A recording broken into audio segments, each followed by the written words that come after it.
ದಸರಾ ಬರ್ತಾ ಇದೆ, ಸರ್ಕಾರಿ ಸಿದ್ಧತೆ ನೀವು ಸರ್ಕಾರಕ್ಕೆ ಕೇಳಬೇಕಾಗಿದೆ. ಐ ಪವರ್ ಕಮಿಟಿ ನಡೆದಿದೆ, ಅವರು ಎಲ್ಲ ತೀರ್ಮಾನ ತಗೋತಾರೆ.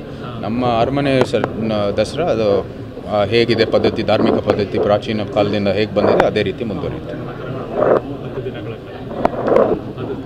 10 ದಿನ ಅದು ನಾವೇನು ಬದಲಾವಣೆ ಮಾಡೋಕ್ಕಾಗಲ್ಲ, ಅದು ಶಾಸ್ತ್ರದಲ್ಲಿದೆ. ನಮ್ಮ ಯಾರು ಬದಲಾಯಿಸುವ ಒಂದು ಶಕ್ತಿ ಇಲ್ಲ, ನಮ್ಮೆಲ್ಲರೂ ಶಾಸ್ತ್ರೋಕ್ತವಾಗಿ ನಡೆಯುತ್ತೆ. ಅದು ಸ್ಟೇ ಆಗಿದೆ. ನಮ್ಮ ತಾಯಿಯವರ ಒಂದು ಏನು ಕೋರ್ಟ್ಗೆ ಏನು ಸೂಚನೆ ಕೊಟ್ಟಿದ್ರ ಮೂಲಕ ಅದು ಸ್ಟೇ ಆಗಿದೆ. ಇದು ನಮ್ಮ ವೈಯಕ್ತಿಕವಾದ ಅಭಿಪ್ರಾಯ, ನಿಮ್ಗೆಲ್ಲರಿಗೂ ಗೊತ್ತಿದೆ. ದೇವಾಲಯಗಳಲ್ಲಿ ಸರ್ಕಾರದ ಏನು ಪಾತ್ರ ಇಲ್ಲ ಅಂತ ನಾನು ಭಾಳ ಸ್ಪಷ್ಟವಾಗಿ ಹೇಳಿದ್ದೀನಿ. ಸರ್ಕಾರವೆಲ್ಲನೂ ಅವರು ಸ್ವಾತಂತ್ರ್ಯ ಬಿಟ್ಕೊಡ್ಬೇಕು, ಮತ್ತು ಅದು ಏನು ಹಿಂದೆ ಏನು ಶಾಸ್ತ್ರ ಇದೆ, ಹಿಂದೆ ಏನು ಪದ್ಧತಿ ಇದೆ, ಅದೇ ತಕ್ಕಂತೆ ಕೆಲಸವನ್ನು ಮಾಡಬೇಕು, ಮುಂದುವರಿಬೇಕು.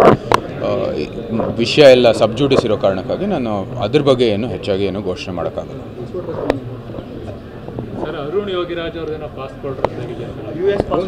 ಅವರು ವೀಸಾ ಸಿಕ್ಕಿಲ್ಲ, ಅಮೇರಿಕನ್ ಎಂಬಸಿಯಿಂದ ಅವರು ಅಕ್ಕ ಸಮ್ಮೇಳನಕ್ಕೆ ಹೋಗಬೇಕು ಅಂತ ಅವರು ಕರೆದಿದ್ರು, ಮುಖ್ಯ ಅತಿಥಿಯಾಗಿ ಅಕ್ಕ ಸಮ್ಮೇಳನಕ್ಕೆ ಕರೆದಿದ್ರು. ಅದಕ್ಕಾಗಿ ವೀಸಾಕ್ಕೆ ಅಪ್ಲಿಕೇಶನ್ ಅರ್ಜಿಯನ್ನು ಕೊಟ್ಟಿದ್ದರು.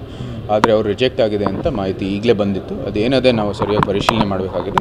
ವಿಷಯವನ್ನು ನಾವು ಮಿನಿಸ್ಟರ್ ಜೊತೆಗೇ ಚರ್ಚೆ ಮಾಡಿ ಮುಂದುವರಿತೀವಿ. ಅವರು ಭಾಳ ನಮ್ಮ ಇಡೀ ಮೈಸೂರಲ್ಲ, ಇಡೀ ಕರ್ನಾಟಕಕ್ಕೆ ಹೆಮ್ಮೆಯ ಒಂದು ಶಿಲ್ಪಿ ಪರಂಪರೆ ಮೈಸೂರನ್ನು ಪುನಃ ಅದಕ್ಕೆ ಒಂದು ದೊಡ್ಡ ಹೆಸರು ಬಂದಿದೆ ಇಡೀ ಜಗತ್ತಿನಲ್ಲಿ ಅವರ ಒಂದು ಕೆಲಸದ ಮೂಲಕ. ಸೊ ಅದಕ್ಕಾಗಿ ನಾವು ಇದು ಭಾಳ ಗಂಭೀರವಾಗಿ ತಗೋತೀವಿ, ಮತ್ತು ವಿಷಯವನ್ನು ಮಿನಿಸ್ಟರ್ ಜೊತೆ ಮುಟ್ಟಿಸ್ಬಿಟ್ಟು ಏನು ಚರ್ಚೆ ಮಾಡುತ್ತೆ ಆಮೇಲೆ ನಂತರ ಮುಂದುವರಿತೀವಿ.